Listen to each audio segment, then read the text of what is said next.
Hello and welcome to another episode of What Up Workouts. Today we've got a lower body squat focused session from Thursday last week. It's not my conventional leg day.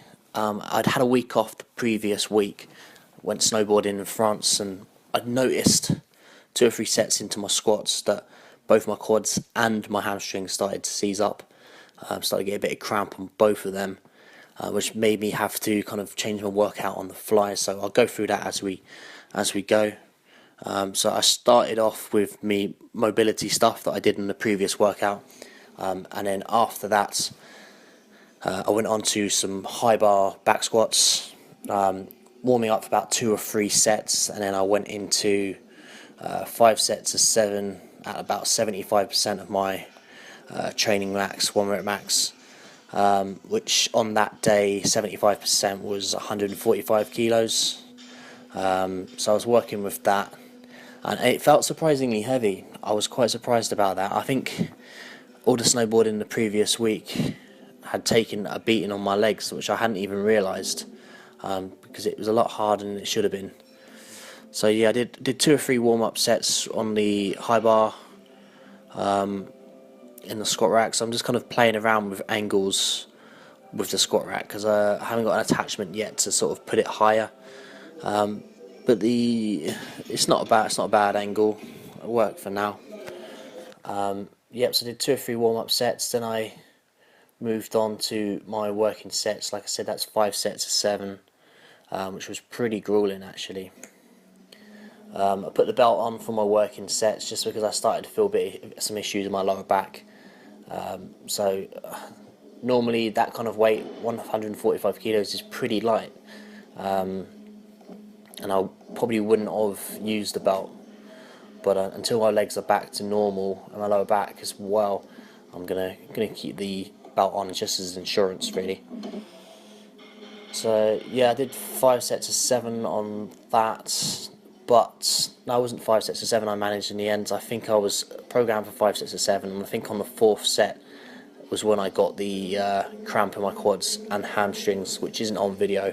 I've only done one set per exercise on video, so it's not too long. But yeah, on my 4th set, I got cramp in my quad and in my hamstring. I had to end the set quickly, and then when I tried to get back under the bar for the 5th set, there was just no way it was going to cramp up again. So I had to call it a day on that, which really affected the rest of my program. Which kind of brings me on to my next point, that not every time you go into the gym is it going to be perfect. Normally I can adhere to my programming and stick with it, but today with the cramping there was no way that I'd be able to do front squats after this. So I kind of had to resort to bodybuilding exercises.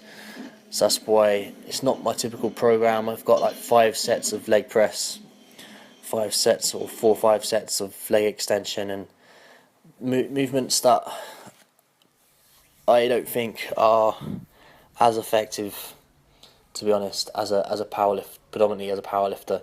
They wouldn't be movements that I would have in my program.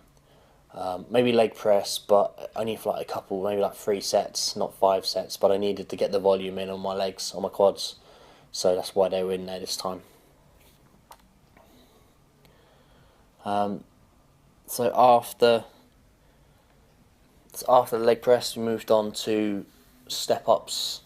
So again, this is another exercise that I probably wouldn't have done, but I was limited in what I could do, and it was just a bit of a change. So I kind of used it for variety, something different.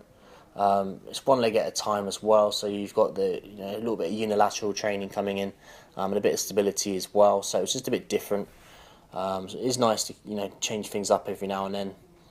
With that, I did 3 sets of 10 on each leg, and I think I did 1 warm-up set as well with like a 10 kilo kettlebell, and then I moved on to 3 sets of 10 with the 20 kilo kettlebell, which was good. I mean, it wasn't overly heavy, but I could feel it taxing my quads, which is what I wanted it to do. And I kind of got the feeling that no matter what else I had done that day, I was going to get some serious DOMs the next day, which I can credit you. I did definitely get DOMs. I've still got DOMs now from it, actually, 3 or 4 days later. So it was just about getting the work in. So I got that done, and then moved on to some leg extensions. So yeah, got some leg extensions done at that point. So did 3 or 4. I think I did about 5 sets actually of leg extensions of 12 reps, and just got it done really. Just got it in, got it done. Got a bit of a pump in the quads, and then moved on to the bicep section of my workout.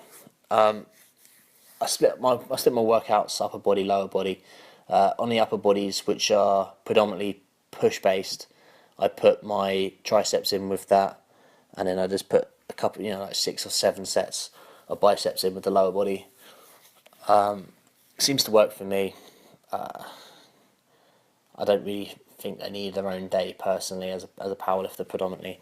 I know a lot of powerlifters don't really directly train them, but I could consider myself a bit of a hybrid between powerlifting and bodybuilding. I still want to look good, or attempt to look good, so I do stick them in.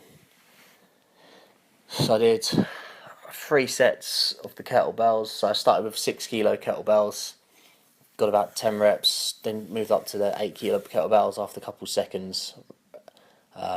Did that again for trying for 10, and then back down to the 6. So it's kind of a bit of almost like a pyramid. Run the rack kind of styles, but it's only just the three weights. After I did that, I moved on to some banded hammer curls with a dumbbell. I think I did 6 reps with the band, and we'll take the band off, and then finish the failure with like another 6 reps. 3 sets on each arm, and then that was that really. I think. After that, what we then went and did was some posing in the changing rooms. But when I went to do it, it was at a busy time, so it was a little bit awkward. So it's not often that in my gym anyway, that you see people posing in front of the mirror. I mean, normally you see people posing in front of the mirror, you just think you're a dick. And I'm sure those people probably thought it as well, but you need to take you need to look at your progress throughout, see where your weaknesses are, and it's just, I quite enjoy it every now and then to see how far you've come, and see what needs improving. There's a couple of awkward moments during this. You can see. I don't think people realised that I was videoing it at the time, but yeah. It's done. I thought it was quite funny. Looking back on it, it's quite funny the way I get interrupted like 2 or 3 times. But yeah, I'll leave you with that, and more videos to come. So I've got another video coming tomorrow, hopefully. So do stay tuned for that. Don't forget to like, comment, and subscribe, and I'll speak to you tomorrow.